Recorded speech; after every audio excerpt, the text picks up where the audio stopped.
শাশুড়ি যখন বৌমাকে আপন করে নেয়। শোনো বৌমা। হ্যাঁ, ডাকছিলেন? তুমি তোমার আত্মীয় স্বজন পরিবার সবাইকে ছেড়ে এসেছো। আমি বুঝতে পারছি তোমার মনের কি কষ্টটা হচ্ছে।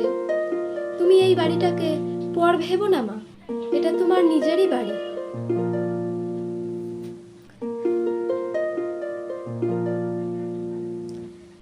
আর তুমি এক মাকে ছেড়ে এসেছো, তুমি আর এক মাকে পেয়েছো মা। তুমি এটা মনে রেখো।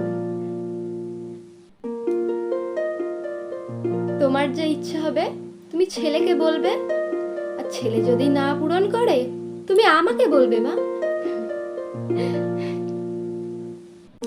তুমি ভেবো তুমি একটা বন্ধু পেয়েছো, আর আমিও এত কাল পরে একটা বন্ধু পেলাম যাকে আমি আমার মনের কথাগুলো বলতে পারি। হ্যাঁ মা, আমি আমার মনের কথাও আপনার সাথে শেয়ার করে নেব। আসলে কি বলো তো মা, আমি না কষ্টটা বুঝি জানো তো।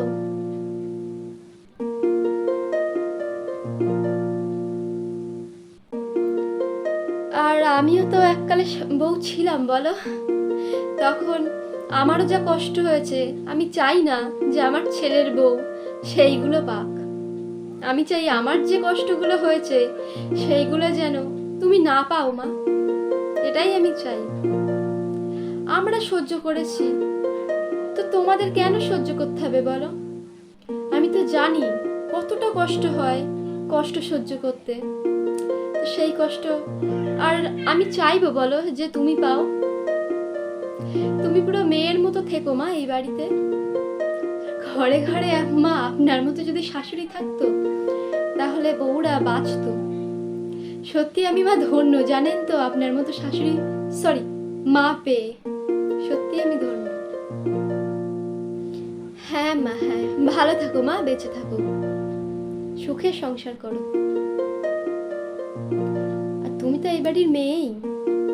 আর কি জানো তো মা, আমার এটাই ভেবে ভালো লাগছে যে এতদিন পরে আমার ছেলেকে দেখার জন্য একজন এলো, যে আমি আমার দায়িত্ব থেকে মুক্তি পেলাম।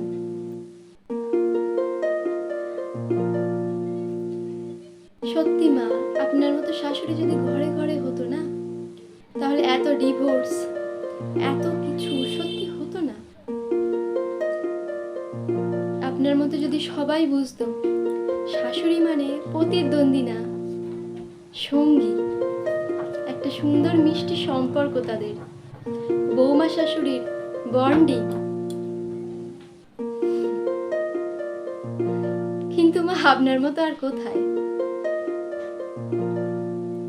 শাশুড়ি যখন বৌমাকে প্রতিদ্বন্দ্বী ভাবে। শোনো বাপু, তোমায় একটা কথা আমি বলি। হ্যাঁ বলুন। তোমায় আমি মেয়ে তো বলতে পারবো না, কারণ বৌমা কোনোদিন মেয়ে হয় না, বুঝলে?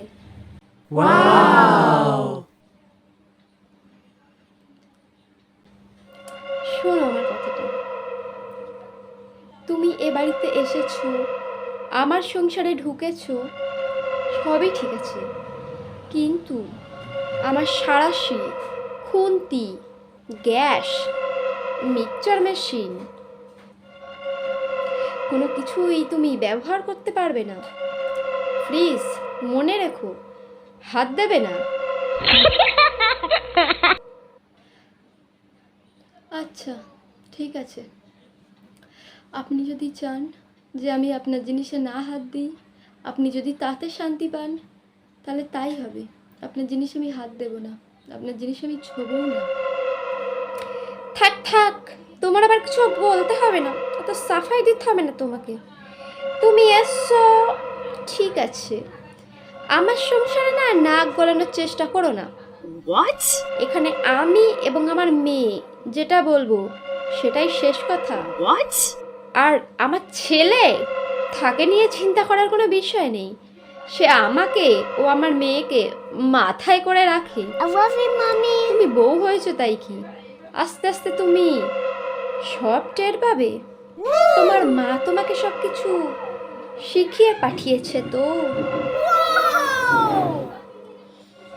নাকি না আমার শেখাতে হবে কোনটা?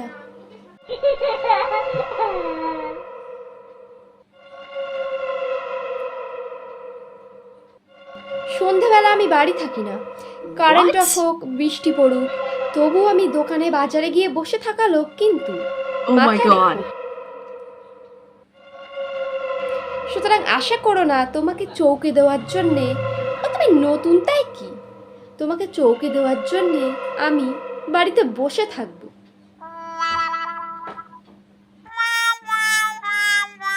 ঠিক আছে, যাও বাপু, এখন আমি বার হব। এখন আবার সন্ধেবেলা, আমি ঘরে থাকতে পারি না সন্ধেবেলা। আর সন্ধে দেওয়ার পাট ফাট আমার নেই, ওসব আমি পছন্দ করি না। ঠিক আছে, যাচ্ছি।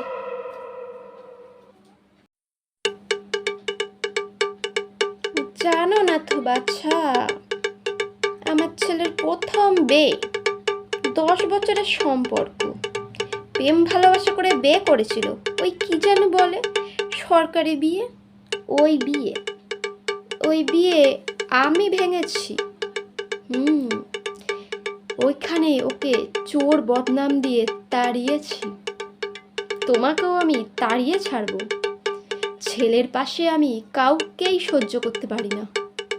হ্যাঁ, সে তুমি যত ভালোই মেয়ে হও না কেন, বঞ্চিত তোমাকে আমি করবই, মাথায় রেখো। মিলিয়ে নিও আমার কথা। আমি মুখে যা বলি কাজেও তাই করি। নামটা মনে রাখো আমার, তোমরা। নমস্কার, আমি হলাম নিন্দুক। মানুষ হলো আয়নার দাস, বুঝলেন না তো? একটু বুঝিয়ে বলি। আয়নাতে আপনি যেমন মুখ দেখাবেন, আয়না আপনাকে ঠিক তেমনটাই ফেরত দেবে। জানেন তো, প্রত্যেক ক্রিয়ার একটা সমান বিপরীত প্রতিক্রিয়া আছে। আয়নাতে আপনি যদি মুখ ভ্যাংচান, আয়না আপনাকে সেম টু সেম তেমনই ফেরত দেবে। আর যদি আয়নাকে আপনি হাসি মুখ দেখান, তাহলে আয়না আপনার দিকে তাকিয়েও হাসবে। সুতরাং কি হলো? সে পরের বাড়ির মেয়ে, নিজের আত্মীয় পরিজন, মা বাবাকে ছেড়ে আপনার ছেলের হাত ধরে আপনার সংসারে এসেছে। সে কিন্তু সংসার ভাঙতে আসেনি। সংসার ভাঙতে কেউই আসে না। আপনি তাকে যদি মেয়ের মতো একটু কাছে টেনে নিতেন, সত্যি কি খুব সমস্যা হতো মাসিমা? নিজের দরজায় তালা লাগিয়ে যদি না রেখে তালাটা যদি খুলে দিতেন, তাহলে কি সত্যি খুব সমস্যা হতো? যেসব শাশুড়ি মারা নতুন বউদের সঙ্গে সুন্দর সুমধুর সম্পর্ক তৈরি করে, তাদের সংসার সত্যি আলো ঐশ্বর্যে ভরে যায়। আর যে সমস্ত শাশুড়িগণ নিজেদের বৌমাদের নিজেদের প্রতিদ্বন্দ্বী ভাবে না, তাদের সংসার অন্ধকারে ভরে ওঠে। হ্যাঁ, আজ হয়তো আলো আছে, কিন্তু কাল থাকবে না। কারণ সে নতুন মেয়েটা আপনার সংসার ভাঙতে আসেনি। সংসার ভাঙতে কেউ আসে না। এক রাস স্বপ্ন নিয়ে সংসার করতে আসে সবাই। কিন্তু কি হয়? স্বামী স্ত্রীর কথার মাঝখানে ননদ শাশুড়ি ঢুকে সম্পর্কটাকে বিষময় করে তোলে। আর হাবলা বর বুঝতেও পারে না।